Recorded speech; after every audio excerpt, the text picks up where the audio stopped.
President Trump has always made his feelings known about Pakistan, but he set off a firestorm in that country Monday with just one tweet. Correspondent Rich Edson looks at the high-powered geopolitical spat.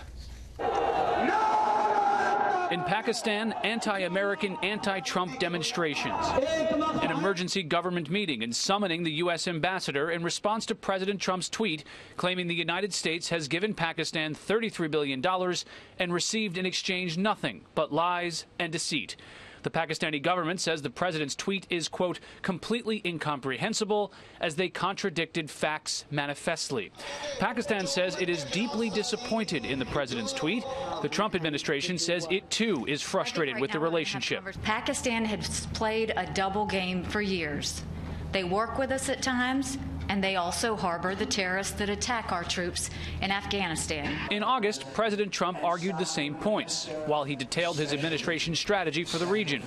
This week, the administration confirmed it still refuses to send $255 million in aid to Pakistan.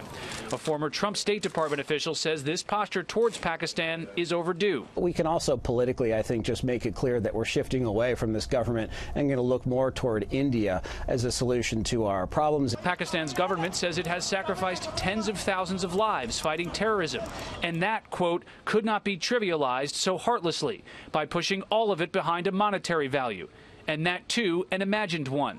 This relationship continues fluctuating. In October, President Trump said Pakistan was respecting the U.S. again, praising its cooperation in freeing an American and Canadian couple held there. Pakistan is also the primary U.S. land supply route into Afghanistan.